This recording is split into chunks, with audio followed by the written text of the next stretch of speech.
Diyos ay natagupay po yung tawain po sa Mabalacan dahil Pastor's Month po doon, kaya tayo nagkasa na nag-preach po sa lugar po ng Mabalacan. So ngayon po, pag-aaralan po natin ang Acts chapter 20 and verse number 28. Sir James, may sinanda ko sa iyo. Pag-iwan mo lang. Acts chapter 20 and verse number 28. Basahin po natin. Sabay-sabay, let me begin. Take heed therefore unto yourselves and to all the flock over the which the Holy Ghost hath made you overseer to feed the church of God which he hath purchased with his own blood. Kaya po lahat ngayon po, tayo magandang explain. Kami natin Diyos, sa gila sa lahat. Kami po ang Diyos, ay nagpapuli po nagpapasalamat. Maraming salamat po Diyos sa mga wikang minawi, ulitin ng mga pakinggan. Gawa o Diyos, paghihilig ng mga boses, mga bibig. Gawa kayo po ng walhati at may pag-asa ng mga buhay. Dalangin po namin po Diyos po sa Espiritu. Sa pagkabasa po ng mga salita, dalangin po Diyos ang mga usapan ng mga Espiritu at umilos po sa amin.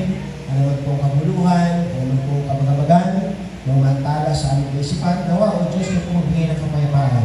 At makita po namin o Diyos ang aming mga sarili sa inyong mga salita na kayo o Diyos ang kailangan po namin pakinggan, na kayo po o Diyos ang kailangan namin tayuan sapagkat marami po kami mga pinagdadaanan sa buhay. Kaya dalangin po o Diyos, kayo po matakila.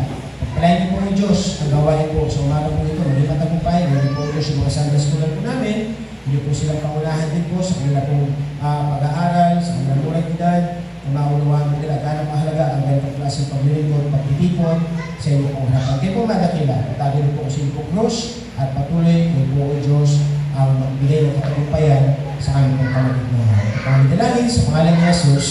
Amen. Amen. Please be seated now. So once again, good morning. At tayo nagpapasalamat sa Diyos at tayo pumunod kasama-sama. Nga po na bagamat maulan. Nga po sabi ko nga kaninang umaga, huwag maging dahilan ng ulan. Nga po para tayo hindi magiging sa Diyos. Nga po, sapagkat ang Diyos ay inaasahan niya tayo every now. Nga po, every Sunday na tayo po ay kailangan na maglingkod sa Diyos. Kaya pasilin niyo po mga kapatid, ang pananalita ng salita ng Diyos, ang sabi ng Panginoon, take it therefore unto yourselves. Pakaingatan niyo sa inyong mga sarili. Nga po, at sa lahat ng mga kasama natin, mga flock, nga po, na ang banal na Espiritu ang nangunguna sa atin, na tayo nilagay ng Diyos para tignan ang bawat isa sa simbahan. Nga po, nasabi dito mga kapatid, to feed the church of God, which he hath purchased with his own blood. Na kailangan sa buhay po natin mga kapatid, na intindihin natin na ang kahalagaan po ng simbahan. Dahil ang simbahan mga kapatid, ito po ay tinubos ng Panginoon sa kanyang banal na dugo. Kaya sabi ng Diyos mga kapatid, sa bawat isa, mahalaga ang church. Tama po ba? Tingin niyo po ba, mahalaga po ba ang church? The title of our message this morning, Why the Church is Essential. Isn't it dati na napakinggan natin yung word na essentials? Non-essentials and essentials. Pag sinabi natin non-essential, ito yung mga bagay na hindi mahalaga. Na po, essentials, ibig sabihin, mahalaga, importante. Na po, nung nagkaroon ng COVID, sabi nila, yung mga essentials na yung dapat, sabi natin, pag lumalabas ka, yung mga essentials na yung dapat kong gawin, mga importante. Na po, so na po, gusto kong i-emphasize sa umaga po ito, bakit ang simbahan importante? Bakit ang simbahan essential siya sa atin? Mahalaga siya sa atin. Na po, na dapat ang bawat isa, makita natin, na po, nang sabi ng Panginoon, ang simbahan, sabi po sa unang punto, ito po'y samahan para sa Diyos. Ito po'y pagtitipon para sa Panginoon. Ito po ay grupo ng mga tao, na po, na sabihin natin, maraming grupo ng mga tao ng kasalanan, pero binago ng Diyos. Nagkaroon ng panibagong bukas. Nagkaroon ng panibagong buhay. Nagkaroon ng puso na maglingkod para sa Panginoon. Kaya sabi na po, ang simbahan, ito po ay institusyon ng Diyos. Pag sinabi natin institusyon, samahan. Na po, na hindi po samahan ito sa politika.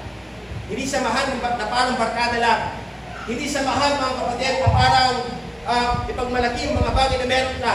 Kung hindi samahan mga kapatid, para luwalatiin ng Diyos sa ating buhay. Could you imagine, ano lagi natin bukang bibig pag sa simbahan tayo? Praise the Lord. Amen? Yung basta lagi natin sinasabi, Amen. Alam mo yung word na pagsabi ng Amen? Yung Amen po, pangalan din ng Diyos yan. Sa Bible. Na po, kaya nga dapat tayo nagsasabi ng Amen, ibig sabihin, we praise God. Na po, sa buhay po natin. Kagaya ng mga inawit natin kanina, lahat ay ating ibibigay. Na po, sa buhay natin dapat, pagising pa lang sa umaga, tingnan na natin yung kabutihan ng Diyos. Bakit, pastor? Bakit natin kailangan makita yung kabutihan ng Diyos? Kasi nagising ka pa. Kasi binigyan ka pa ng pagkakataon ng Diyos na mabuhay. Kaya sabi ng Panginoon mga kapatid, ang simbahan ay mahalaga sapagkat ito ay grupo para sa Diyos, hindi po para sa tao. Kaya nga lang yung sinasabi mga kapatid, kahit wala ako dito, ang church dapat magpapatuloy. Kasi hindi naman umikot ang church dahil sa akin, amen? Kaya kahit wala ako, ito naman si Brother Emerson, si Brother RJ, magpapatuloy pa rin ang church. Ang ibig sabihin, ito po, hindi tayo naglilingkod sa tao. Ito po, kaya nga kami mga kapatid, lagi po rin sinasabi, ito po, kahit iilan lang tayo. Ito po, sapagkat ang Diyos, mga kapatid, kailangan natin sambahin, walang ihin sa ating mga buhay. Ito po, na hindi tayo dapat maglingkod base sa tao. Ito po, kung hindi dapat maglingkod talaga tayo sa Diyos kasi ang simbahan, ito'y gawain para sa Panginoon. Kung imagine kanina, kumakanta kayo na yung iba, kinakabahan. Diba? Nagdi-nervyos. Pero kung titignan mo, wala naman audience. Pero bakit kumakaba ka? Kasi nga alam niyo po ba yung tumatayo dito? Presensya ng Diyos eh. Tama ko ba? Kaya nakakakaba. Bakit? Kasi umahanap tayo sa Panginoon. Naku, imagine na sabi ng Panginoon, napipili natin yung pressure. Bakit? Kasi nga hindi lang basta tao yung inaawitan natin. Hindi lang tayo basta nandito para sa mga tao na tayo palapakan. Kung hindi nandito tayo para makita ng Diyos na tayo yung totoo. Alam mo ba? Kaya nga sabi ng kanta ng mga nanay, buong puso. Diba? Buong puso ibibigay natin sa Diyos. Amen? Andan niyo bang ibigay yung buong puso niyo sa Panginoon? Okay, pastor, kalahati na lang ha. Yung kalahati para sa love ko eh. Diba? Bakit kaya sinabi ng Diyos, kailangan ibigay natin buong puso? Kasi sabi ng Diyos, mga kapatid, lahat ng bagay na meron ka, galing sa Diyos. Ano yung bagay na pwede natin ipagdamot sa Diyos? Ano yung bagay, mga kapatid, nasasabihin natin sa Lord, kalahati lang ang pwede ko ibigay sa iyo. Eh, Diyos nga, ibinigay niya lahat. Alam niyo po ba yung ginamit ng trio? He did it for me. English po yun eh. Pero ang mensahe ko na lang ibig sabihin, na sabi doon mga kapatid, si Kristo, pinasan niya yung krus. Napako sa iba po ng krus para sa akin. He did it for me.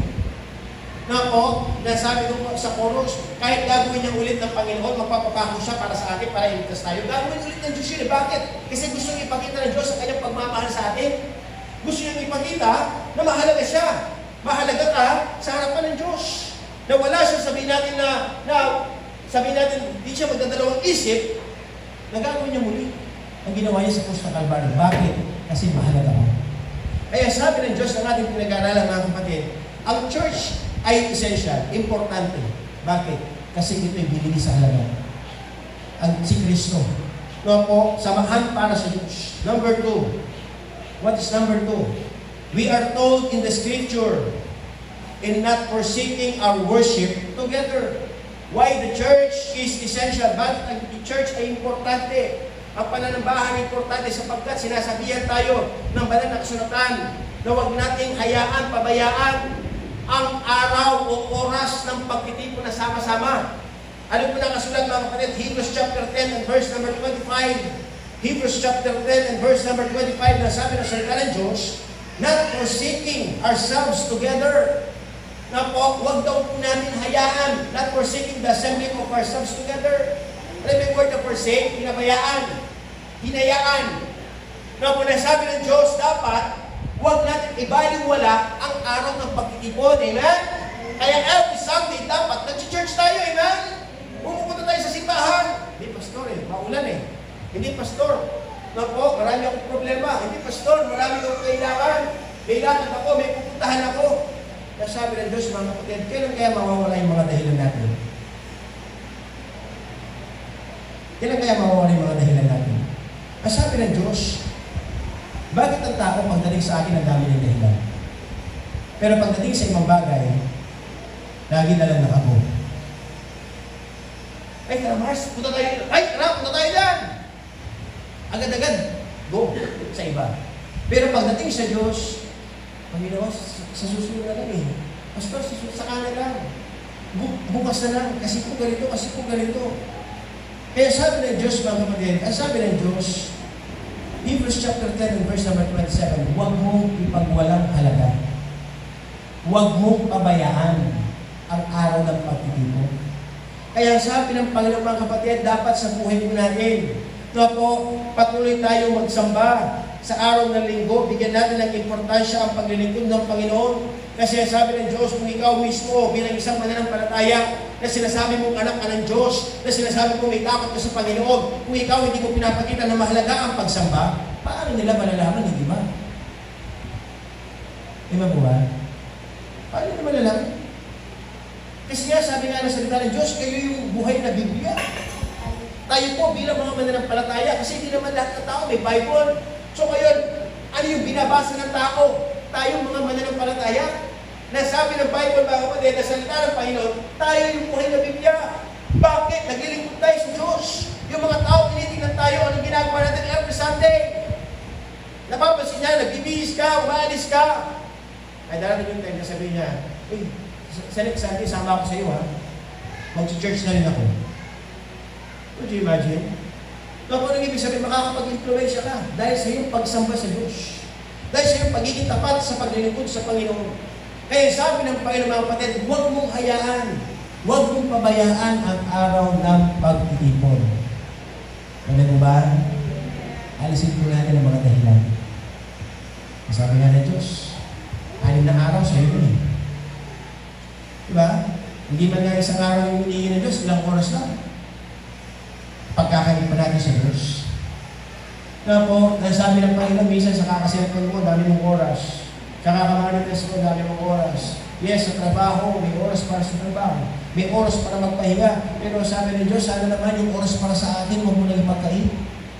Yung oras ng pananambahan, huwag mo nang ipagkain. Isang oras, 2 oras, sabi ng Diyos, kailangan na po natin ibigay. Amen?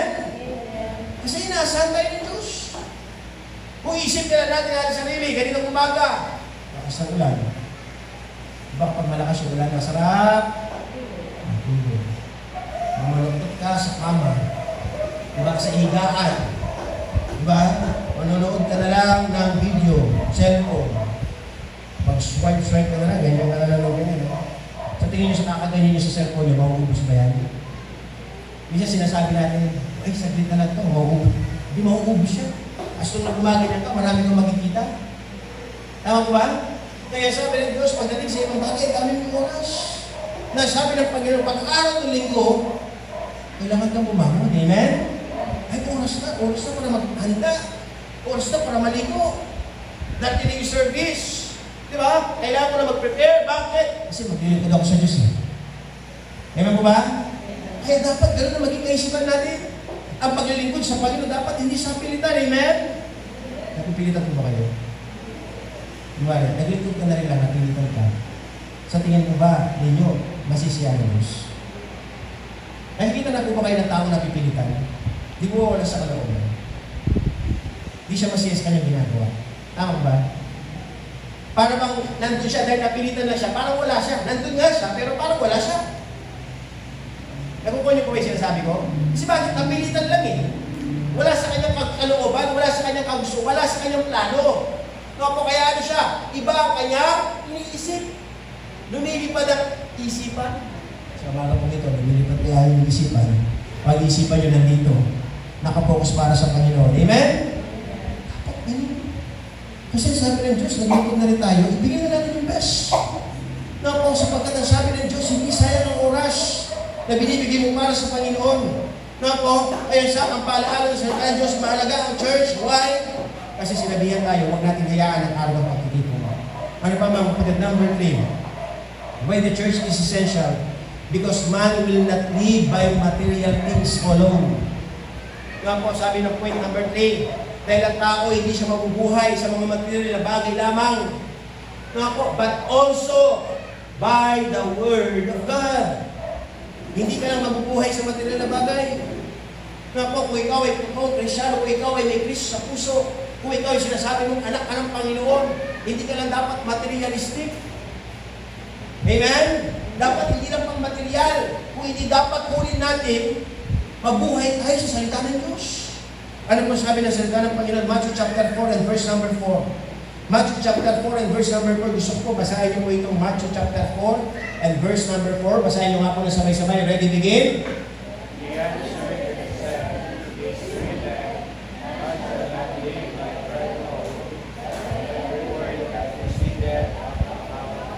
pasilin niyo po ang salita ng Diyos. Sabi ng salita ng Diyos, ang tao ay hindi lang mabubuhay sa tinapay lang. Hindi lang sa material na bagay. Hindi lang para pang katawan. Hindi lang pang pabusog. Para masatisfy ang sarili. Kung hindi ang sabi ng Panginoon, mabuhay ka sa bawat mga salita na nanggagaling sa salita ng Diyos, sa bibig ng Panginoon. Kaya nga sabi ng Panginoon, kapatid, sa buhay ko natin bilang mga mananampalataya, mahalaga ang church. Mahalaga, mga importante ang church kasi ito'y grupo ng Diyos. At sa simbahan po natin, marinig ang salita ng Diyos. Amen? Sa simbahan natin marinig, mga kapatid, magbubuklat ng Biblia. Na po, sa tingin niyo po ba sa mall, meron ka bang makikita ang Word of God? Wala.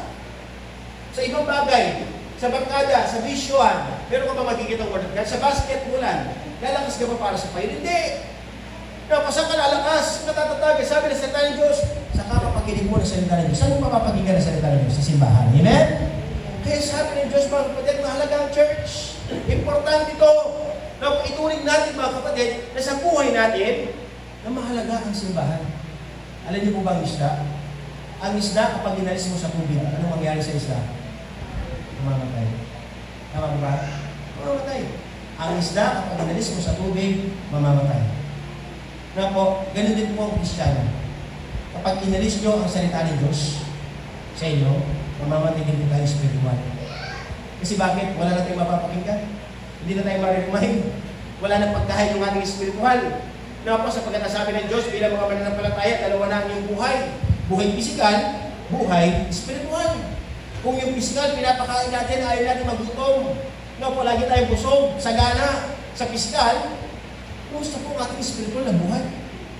Nasabi ng Panginoon, minsan, kada linggo lang kayo nakakakain. Kaya yung spiritual na buhay. Na po, sa tingin po natin, lalakas kaya tayo, tatatag kaya tayo. Tapos minsan, mag-absent pa tayo. Magpapaliban tayo sa ating paglilingkod. Ang sabi ng Diyos, kapatid, ano mangyayari sa iyong spiritual na buhay? Malulupay-pay. Na po, nakita na po buhay ng tao, hindi kumakain, hindi ba pahit na pahit? Malnourished. Bakit? Kulang ng pagkain. Alam niyo po ba kung yung ating spiritual na buhay? Gano'n kaya kataba yung spiritual natin buhay? Baka malnourished. Baka ganyan yung mukha natin sa spiritual natin. Ha? Diba? Lubog na yun dito. Diba? Baka butot balat na lang tayo sa paningin ng Diyos. Bakit? Kasi nga, yung spiritual natin, yun nakikita ng Diyos eh. No po? Kasi ang Diyos hindi natin madadaya sa physical. Sa physical natin, pwede natin pagandahin yung mukha natin. Tama ba? Yung mga ladies, isang bagay na ka po. Diba? Pwede mo pagandahin eh. Diba? Pwede mo ayusin yung mga ano mo eh. Talaga. Wow, bigla na, Mark. Pwede mo ayusin ng ganun eh. Diba? Pwede ka maglagay ng pabango. Diba? Pwede mo ayusin ng yung pananamit. Kaya sabi ng Diyos, hindi naman nakatingin ng Diyos sa physical natin. Sapagkat ang Diyos nakatingin siya sa atin, spiritual. Could you imagine? Ang ganda-ganda mo. No, po sa physical, pero yung spiritual mo, ganyan lang pala. Payat. Diba? Malnourished. Bakit? Kasi kulang po yan na salita ng Diyos. Kulang ng pagkikinig. Bakit? Kasi sabi ng Diyos, minsan hinahayaan natin hindi makapag-church. Hinahayaan natin mga kapatid, naminis natin yung opportunity na tayo lumakas. Para tayo lalakas, inuulit ko po sa kakapakinig na salita ng Diyos. Kaya sabi ng Panginoon mga kapatid, habang ang tao ay buhay, kailangan makinig. Kailangan nakikinig. No po, at sa ating pagkikinig mga kapatid, pinapatunayan natin na tayo ay sa Panginoon.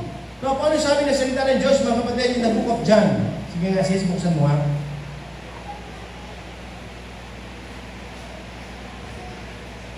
John chapter 8 and verse number 47. Sige po, gusto ko lamang kung emphasize dito. John chapter 8 and verse number 47. Basahin nyo nga po yan. Ready, begin?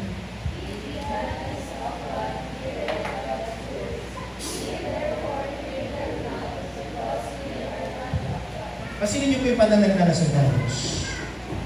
He that is of God, heareth God's word. Kung sino man daw yung nasa Diyos, siya yung nagiginig na salita ng Diyos. Na po, kayo ang sabi ng Diyos, kayo hindi kayo nagiginig. Ye therefore hear them not. Why? Because ye are not of God. Kayo hindi kayo nagiginig. Bakit? Kasi hindi naman kayo sa Diyos eh. Pero tayo, dahil nakikinig tayo sa Diyos. Amen? Kaya dapat mga kapatid sa buhay natin, nasahin natin na kailangan tayo laging nakikinig ng Word of God. Excited tayo kapag may pumunta nagbabible study sa atin, pupunta si Pastor. Diba? Ipag-pray tayo. Napupo sa si Brother Emerson, si Brother RJ, Sister Joyce. Papasinan tayo, mag-Word of God tayo. Dapat maging uho tayo pagdating sa Diyos.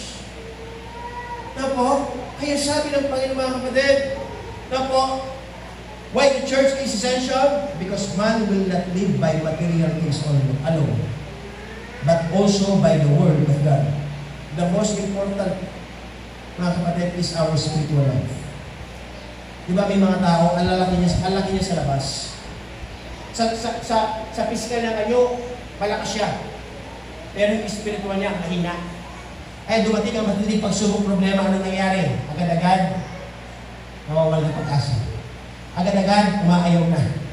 Agad-agad, nadidepress. Bakit? Kasi mga kapatid, hindi po sa panlabas. Dapat ang patatagin natin sa spiritual natin. Di po ba? Na kahit na mahirap, kahit na kulang, pero dahil malakas ang iyong pananampalataya yung spiritual, mas magiging masaya ka pa rin. Di ba? Magkikita mo pa rin yung word na satisfaction. Bakit? Kasi alam mo, hindi ka nag-iisa. Ang Diyos nandiyan. Nakikita niya ang iyong pangangailangan. Sabi nga ng awitin, alam na ng Diyos ang bukas. Ikaw, hindi mo alam. Pero ang Diyos, meron ang inihanda sa iyo. Kaya sabi ng Panginoon mga kapatid, yun ang reason na dapat sa buhay natin, makita natin ang simbahan na napakalaga, napaka-importante. Kaya dapat mga kapatid, patuloy tayo makinig ng Word of God. Number 4. What is number 4?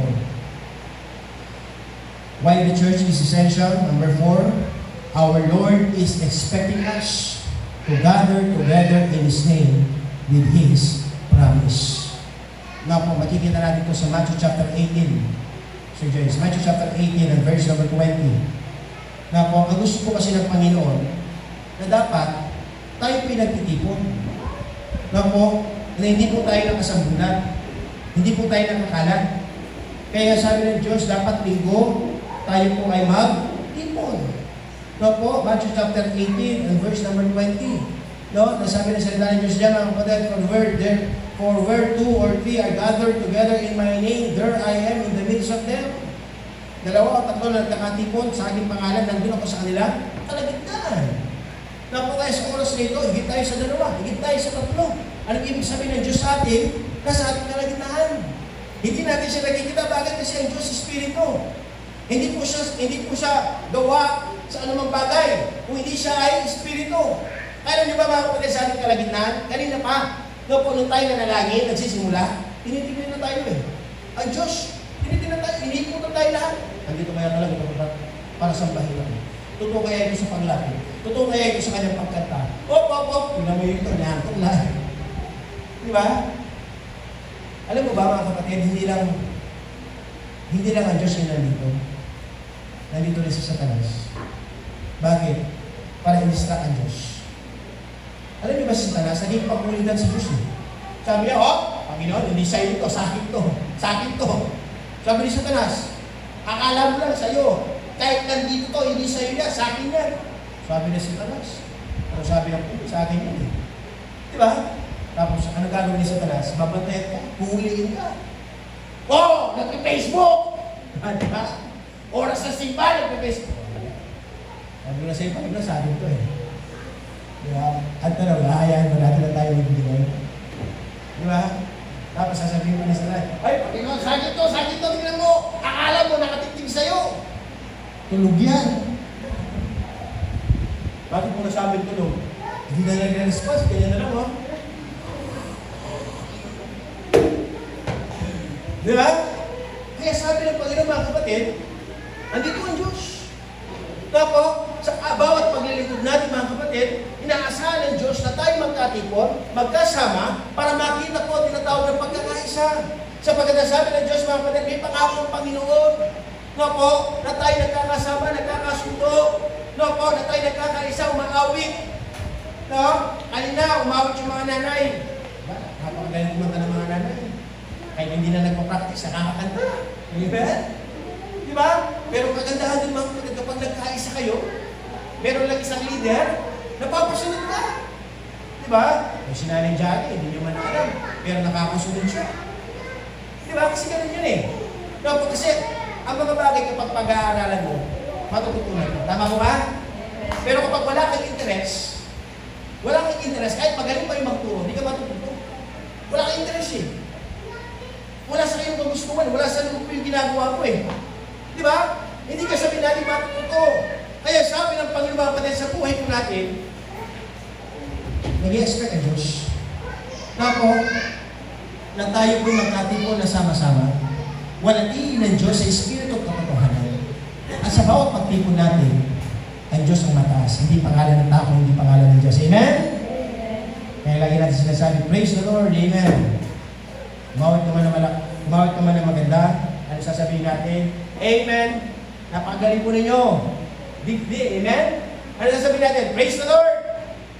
Diba? Naka-out ka na maganda? Praise the Lord. Hindi i-praise yung pangalan mo. Amen ba? Hindi sasabihin, huwag mo natin i-trade, ay, ang galing-galing mo naman. Diba? Wala nagsabi sa'yo magaling. Hindi na nga ako magkakata sa ulit. Hindi naman ako sinabi na magaling. Diba? May hinihintay natin. Sabihan tayo magaling. Di ba napakaganda pagdating sa simbahan? Dapat kasi lang magaling dito ang Diyos. Kaya lagi natin sinasabi, purihin ng Diyos. Amen. Keep on smile. Di ba? Kaya dapat mga kapatid sa buhay natin mga kapatid, patuloy tayo magkatipon sa pangalan ng Diyos sapagkat may pangako ang Panginoon sa buhay ko natin. Ano pa mga kapatid? Number 5. What's number 5? Basahin mo ako. Point number 5. Let me begin.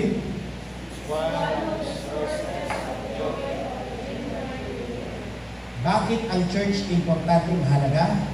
Kasi ito ay isang paraan nagbibigay ng kasiyahan sa mga mananampalataya.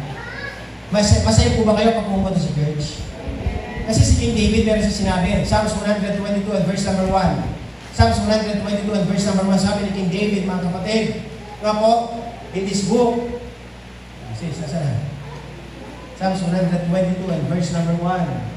Nga po, nasabi po dyan mga kapatid, I was glad when they said unto me, let us go into the house of the Lord. Amen? Dapat tayo maging magalak. Dapat tayo maging masaya. Kapag sinasabi nila, tara, punta na tayo na church. Bakit sinabi ni King David masaya siya? Kasi church mga kapatid, hindi ka bigatan. Amen? Hindi ka bigatan. Kasiyahan. Kasi bakit? Church na naman tayo eh. Sa Diyos. Mag-motivate ka naman tayo na makakayanan natin. Napo, napagabat maraming problema, maraming pagsubok. Napo, pero dahil tayo tinatawag na magsimba, sasaya tayo. Napo, kapag bibigyan ka ng kaginhawaan ng Diyos, bibigyan ka niya ng kapahingahan, bibigyan ka niya ng kapayapaan sa iyong puso. Minsan nga sabi ko mga kapatid ng tao, marami siyang kabagabagan eh. Napo, marami siyang, yung balisang-balisa siya, ano kaya natin bukas, ano kaya. Sa kakabalisa mo, napagod ka. Sa kakaisip mo, nahimo ka. Di ba? Minsan ganun tayo eh. Hanap na tayo ng hanap. Sarili natin paraan. Pero hindi natin nakikita na kailangan muna pala natin unahin ng Diyos. Na kailangan pala muna natin na lumahapit sa Panginoon. Na kailangan muna pala natin na purihin ang Panginoon sa ating mga buhay. Kasi bakit? Kasi ang Diyos ang nagkakaloob. Ang Diyos ang nagbibigay. Ang Diyos ang nagpapalakas. Kaya sabi ng Panginoon mga kapatid, maging kasiyahan natin ang pagpunta sa simbahan. Amen? It is one of the sources of joy of a genuine believer. Ano yung may genuine believer? Totoong mananampalataya. Na po, si King David, totoo siya naglilingkod sa Diyos. Kaya kahit hari siya, sinabihan siya, tara, magsimba tayo, punta tayo sa templo. Punta tayo sa sambahan. Tuwag-tuwag si King David. Iiwan niya yung mga bagay na dapat nang gawin. Alam-alam naman na maglilingkod para sa hari yun ha. Kilalang tao. Pero handa niyang iwan para sa Diyos. Kung tayo, kumusta tayo? Minsan, kung titignan natin yung sarili, wala naman tayo eh. Pero minsan, nagmamalaki tayo sa Diyos. Si King David, meron siyang pagmamalaki. Pero hindi niya ginawa magmalaki. Kasi bakit? Kahit hari siya, mas hari ang Diyos. Di ba? Dati hindi naman siya hari. Sino naglagay sa kanya doon? Ang Diyos. No po? Ay, na-recognize ni King David, wala siya sa kanyang posisyon kung wala ang Diyos. Wala ako ng mga bagay na meron ako kung wala ang Panginoon. Kaya ano magiging dahilan para ako hindi lalapit sa Diyos? Kaya sabi ng Panginoon, mga kapatid, mahalaga ang Diyos. Mahalaga ang pagsamba. Mahalaga ang pagtitipon. Mahalaga ang pagpupuri sa Diyos. Kaya sabi ng Panginoon, kung ikaw ay totoong mananampalataya, ito ang maging daan, maging paraan para mas lalo kang maging masaya. Isilid sa buhay natin, dahil nga marami tayong stress, marami tayong pagsubok, marami tayong pinagdadaanan, minsan nadidrain tayo, nadidrain. Ibang parang lombat ka. Diba? Kasi dinigdig mo na lahat eh. Diba? Kaya nga may sasabi mo, pasal ko ang buong daigdig. Diba? Ang dami mong iniisip. Diba? 25 ka na lang, 25 ka pa lang, mukha ka ng 60. Diba? Bakit nagkagano? Naging mukha ka ng 60 kasi dinigdig mo ang problema eh. Na-drain ka. Na-stress ka. Diba? Dahil sabi ng Diyos, mga kapatid, pwede naman gumaan yan eh. Basta paano magagaan? Ibigay mo sa Diyos. Di ba nga ang kanyaya ng Panginoon? Bigay mo sa akin, huwag yung sarili mo. Kaya po, ang buhay mga kapatid, minsan ang dami natin bagahe. Diba? Nasubukan nyo na po bang magbuhat? Yan, yung mga nag-aaral. Diba? Yung mga bag kayo, diba? Kapag dinala nyo lahat ng mga notebook nyo, mga libro nyo, napakabigat yan. Tama ba? Napakabigat yan. Diba? Minsan parang ganun tayo eh. Yung buhat-buhat natin lahat. Pasan-pasan natin lahat. Kaya minsan nagkakakuba-kuba na tayo. Diba? Sa sobrang dami. No? Kasi nalilin mo na lahat. Ibinitip mo yung problema, binitip mo yung asawa, anak. Ipapasan mo lahat. Diba? Ngayon, sabi ng mga kapatid, bakit mo kasi pinapasan lahat? Sabi ng Diyos, ibigay mo sa akin. Tutulungan kita, sabi ng Diyos. Diba? Huwag mo sarilin yan. Sabi ng Panginoon, tapapat ka. Pag Sunday, magsimba ka. Bigyan mo sa akin yan. Bibigyan kita ng kalakasan para makatagumpayan mo. Bibigyan kita ng solusyon para maging maayos ang problema mo. Bibigyan kita ng mga bagay na kailangan mo. Basta nais naman ng Panginoon, lumapit ka muna sa akin. Ano po ba? Kaya sabi ng Diyos, mga kapatid, it is one of the source of joy of a genuine believer when we go to church. Kaya napakalaga ng church. Napakalaga ng church. Totoo lang. Na po, masabi ka mga kapatid, kapag hindi tayo nakakapag-church, marami tayong namimiss. Kapag hindi tayo nakakapagsimba, marami tayong nakakaligtaan. Yung pag hindi natin nasasaksiyan, para ba yung isang bata kanina eh. Kung tayo nag-church siya dati. Ngayon matagal siya hindi nakapag-church, nag-church siya ulit. Sabi niya nung pagdating niya, wow! Diba? Ang dami na nagbago ah. Ang dami na nag-iba. Ang sabi ko sa kanya, anong nangyari? Kumangit o gumanda? Sabi, gumanda po. Sino kumangit? Ito. Diba? Anong gusto niya pa sa sito mga kapatid? Yung bang minsan napapawaw ka kasi bakit marami tayong amisin? Marami tayong hindi nasaksihan. Kasi bakit? Kasi nakaligtaan natin maglingkod sa Diyos. Na po, nakaligtaan natin mga kapatid, pinagwawalang pahala natin ang pagsamba. Kaya sabi ng Diyos mga kapatid, para hindi ka sabihin natin makaligtaan o sabihin natin na mawala, no po sa kaisipan, kailangan na natin mag-church. Mahalaga po ang pag-church.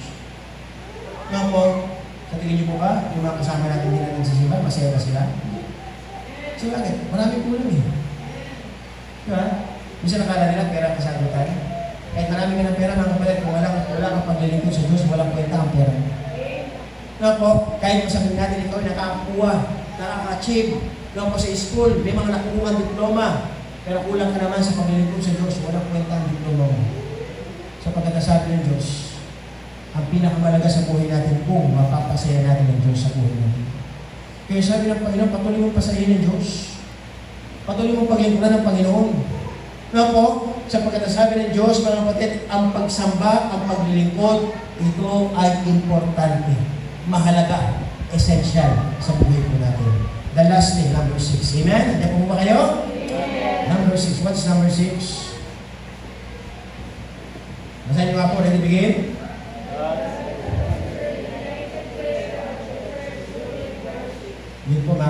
God will answer the united prayer. Minsan may ilan ng tao, Pastor, di po ba pwede naman ako mag-pray sa bahay ko? Kasi ay Diyos, kahit kung saan naman tayo, pwede naman tayo mag-pray. Pwede naman tayo maglingkod. Ano, bakit kaya Diyos ginawa niya yung simbahan?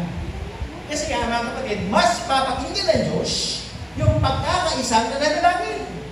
Napo, kaya nga tayo dito mga kapatid, nagkakadikit tayo, nagkakaisa tayo manalangin. Napo, bakit mga kapatid? Kasi nakikita ng Diyos ang pagkakaisa. Nakikita ng Diyos mga kapatid na sa buhay natin, binibigyan natin siya ng importansya. Kaya sabi ng Diyos mga kapatid, mahalaga ang church. Why? Kasi dito tayo mas pakinggan ng Diyos. Nandito yung altar ng Panginoon eh. Di ba? Ito ang altar ng Diyos eh. Di ba? Kaya yung mga nyaya, every time na nag-pray, pagkatapos sa service, sino yung gusto nyo lumapit dyan? Lumapit na kayo. Sino yung nalapitan natin dito? Yung pastor? Hindi! May nakala ng tao, misinterpretation ng tao. Bakit yung mga tao lumuluhod sa harapan? Niluluhuran ba nila yung pastor? Hindi! Lumuluhod tayo dito. Bakit? Kasi ito yung altar ng Diyos. Hindi si pastor ang yung luluhuran. Hindi si pastor ang yung lalapitan. Lahat tayo luluhod sa Diyos. Lalapit tayo sa Panginoon, magkakaisa tayo mga kapatid, sapagkat ang Diyos, natutuwa siya every time na tayo pinagkakaisa sa pananampalataya. Kaya sabi na natin pinag-aralan mga kapatid, ipagpatuloy mo yung pagsamba. Matthew chapter 18 and verse number 8. Kung saan nga natin ito sis? Matthew chapter 18 and verse number 8, verse number 9. Na po, nasabi na salita ng Diyos, and if thine eye offended thee, pluck it out and cast it from thee. It is better for thee to enter into a life with one eye, rather having two eyes to be cast into the hell of fire. Ano po? Ano sabi diyan mga kapatid? Kung daw yung isang mata nagiging dahilan para di ka makapag-church, para di ka makapaglapit, mas maganda pa tanggalin mo yung isang mata. Sabi na salita ng Diyos yun. Napo, bakit? Kasi ginagawa mong dahilan eh. Di ba? Kesa naman dalawa yung mata, pero pupunta ka naman sa impyerno. Ano yung ibig sabihin? Yung pag hindi mo daw nasusunod yung kagustuhan ng Diyos sa buhay natin. Kasi nga sabi ng Panginoon mga kapatid, maraming mga dahilan. Kung babasahin nga natin yan mga kapatid, napo, itong Matthew chapter 18, ang dami eh. Kung yung paa mo, ito nagiging dahilan para hindi ko makalapit sa simbahan, putulin mo na isang paa. Sabi ng Bible eh, putulin mo na yung kamay. In-emphasize siya mga kapatid, lahat na mahalaga sa atin. Not literally. Hindi po literally ito, tatanggalin mo yung mata, hindi gano'n. Na pag spirituality na tinutukoy ng Panginoon dito, may mga bagay na sumasagabal sa atin sa ating paglilingkod sa Diyos. Para ba yung nanay ko? Yung nanay ko dati, na po, yung pastor niya, yung lolo ni Ma'am Maylin, si Pastor Basic, sabi niya, na dumating yung time, hindi siya nakaka-church kasi yung dahilan niya, marami daw kami, mga anak niya. Malilikot. Na po, sabi niya, Pastor, sabi niya, pinasyalan niya yung nanay ko. Na po, sabi niya, ba't hindi ka nakasimba no Sunday? Ay, Pastor, kasi ba yung mga anak ko, bumuluhan, lilikot. Ay, di po ako nakapag-church. Ano ba? O sige, pagpalitan mo ng anak mo, mga matelo. Kasi bakit? Gagawin mo ang dahilan, pareha ka makapagsimba eh. Mga ko ano ka, may tampulit. Pastor naman, mga matelo ka naman. Di ba? Pero ano ibig sabihin ng mga kapatid? Na po, ang gusto yung emphasize natin mga kapatid, na yung mga dahilan, tanggalin natin. Huwag natin dahilan ng ating mga anak. Hayaan nyo lang sila, nandiyan sila. Ang importante, no po, sila ay dinadala nyo sa simbahan.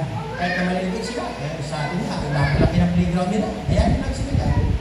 Sarado nyo lang yung gate. Di ba? At least, nalalagay sa kanilang kaisipan, pumunta sila sa simbahan. Meron silang nare-register sa kanilang kaisipan. Nung bata ako, kalo-kalo ako ng magulang. Diba? Dinadala kami sa church. Diba?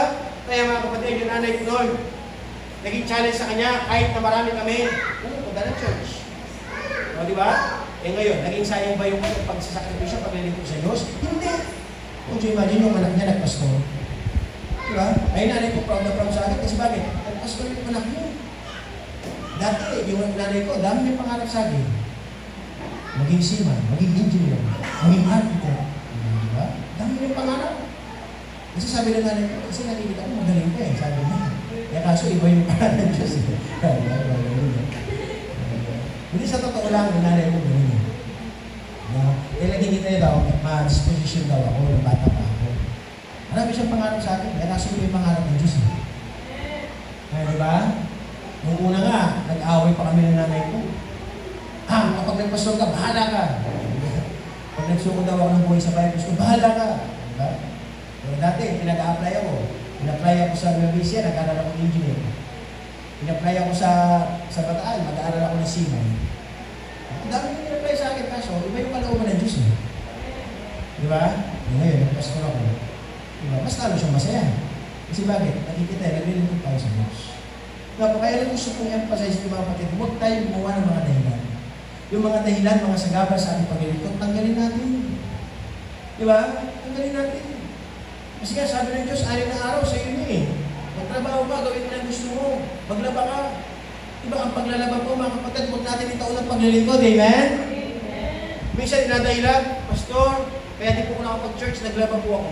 Ang bihira, ang daming oras. Oras pa ng pagsisimba. Pwede naman maglaba pagkatapos magsimba. Amen?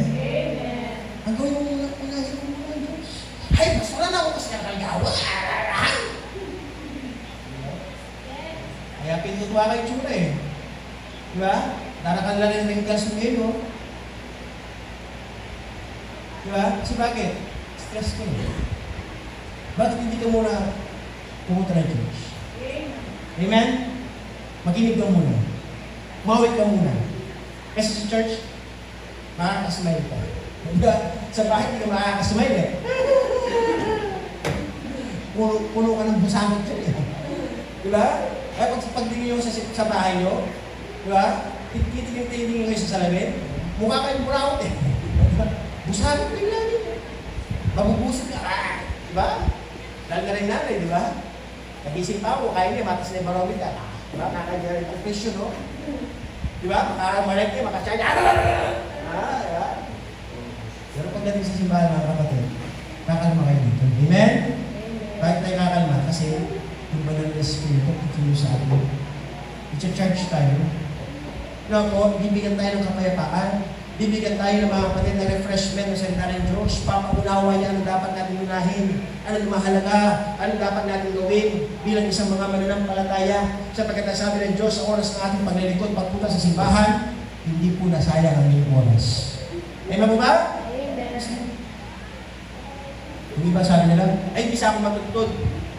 Simba ako pa. Yung iba ginagawa naman tulugan yung church eh. Kasi daw kapag nakakapaginig siya ng preaching, inaantok siya. Yung may member kami doon sa Mabalacat, ganun eh. Diba? Kapag daw sa bahay, hindi siya makatulog.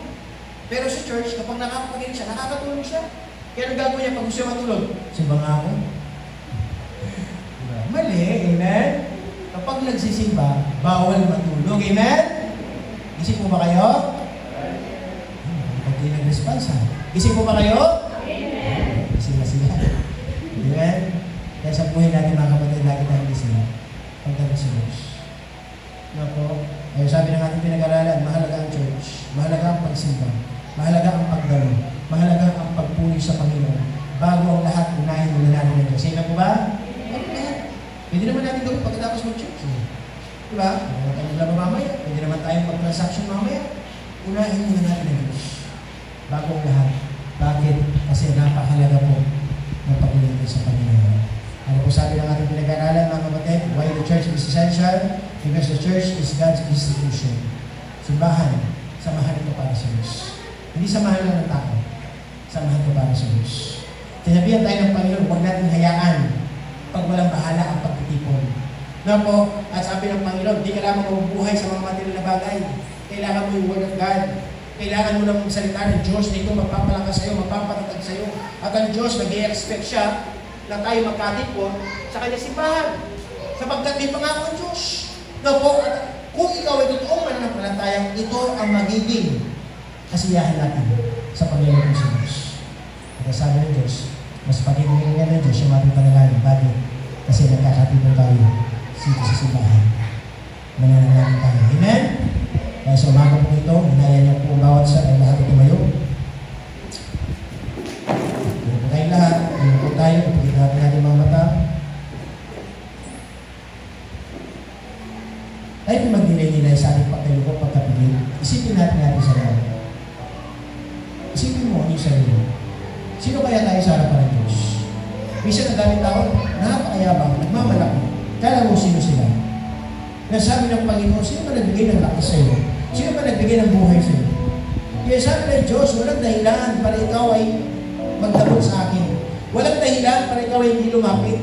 Kaya sabi ng Panginoon, tingnan natin ang kabutihan ng Diyos.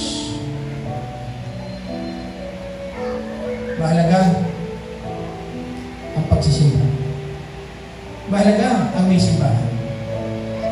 Mahalaga ang may lugar ng pagtitipon. Kaya sabi ng Diyos, dinala kita dito, tinipon kita dito para maglingkod, para purihin ako sa iyong pangalan. Sapagkat sabi ng Panginoon, dito kita i-charge. Dito kita palalakasin. Kaya sa buhay natin mga kapatid, huwag natin ipagwalang halaga ang pagsamba, ang pagtitipon. Kung kayo nagpapasalamat, meron din siya kung San Manuel na tinatawag ng Diyos dito. Kaya sabi ng Diyos, dati ang buhay natin magulo. Marami tayong kabigatan. Pero isa tayo sa mga naabutan ng salita ng Diyos. Kaya ngayon, ito ay nakakapakinig. Kaya ngayon, ito ay nakakapaglingkod. Kaya sabi ng Panginoon sa iyong buhay, ano man ang iyong pinagdadaanan, meron ka ngayong pagkakataon para ilapit sa Kanya. Sige po, sa ating pagkayo mo pagkapingin, meron ka ngayong pinagdadaanan, bakit hindi mo ilapit sa Diyos? Ano man ang iyong kabigatan, dito tayo sa harapan, sa altar, iluhod natin, iingin natin sa Panginoon, sapagkat ang Diyos nakatingin siya sa atin. Hindi na pa tayo tinitingnan ng Diyos. Nasabi ng Panginoon, magiging talaga ito. Seryoso kaya talaga ito. Nauluhan ka niya ang kahalagaan ng paglilingkod dito. Kaya sa oras nito, naman po yung mga pinagdadaanan, pagsubok, karamdaman, problema, ilapit mo natin sa ito. Sinabi ko, marami tayong pinagdadaanan. Maraming mga bagyo na dumarating sa ating buhay. Na minsan, hindi natin sukat ang kalayan na lang ating gagawin. Pero sabi ng Diyos, hey, ilapit mo lang sa akin yan. Ito ba, ilapit mo sa akin, sabihin mo sa akin. Kaya sabi ng Panginoon, siya ang ating maging sumbungan. Kailangan mong ilabas, kailangan mong iiyak, kailangan mong sabihin sa Kanya. Sapagkat ang sabi ng Diyos, ako ang magbibigay ng kagaanan. Bibigyan kita ng lakas, bibigyan kita ng gabay, bibigyan kita ng kagalingan. Kaya sabi ng Diyos, patuloy mo lang ako lapitan. Lapit mo yung nanay, yung tatay, lola, lolo, mga anak, mga kapatid, asawa. Ilapit natin lahat sila. Sabi ko, Diyos tayo, manalangin naman namin, Diyos, hindi na sila natin. Kami po, O Diyos, patuloy po ng papasalamat. Kung minsan pa, hindi po mga salita ay nahayag po sa buhay po ng bawat isa. Maraming salamat po, Diyos, sa mga anak nyo na nandito. Na pagkamat kanina maulan, pero hindi naging hadlang ang ulan para di po kami maglingkod. Kaya nalangin po, Diyos, makita po namin na napaka-importante po ng simbahan. Napaka-importante po ng paglilingkod. Napaka-importante po, Diyos, ng pagdalo sa bawat po namin mga pagpupuri sa iyo po pangalan. Sapagkat, O Diyos, hindi lamang ito basta samahan ng tao, kung hindi samahan para purihin ka, sambahin ka sa Espiritu at katotohanan. Kaya dalangin po, O Diyos, buhay po ng bawat isa. Makita po namin, O Diyos, ang kahalaga. Huwag po namin pag walang halaga ang paglilingkod po namin. Lord, sana po every Sunday, bigyan po namin po, O Diyos, ng panahon. Sapagkat dito po kami lalakas. Dito po kami katatag. Sapagkat every Sunday, nakakapakinig po kami ng inyong mga salita. Lalakas po, O Diyos, lalago ang aming buhay espiritual. Kaya dalangin po, O Diyos, nawa sa aming mga buhay, maalis po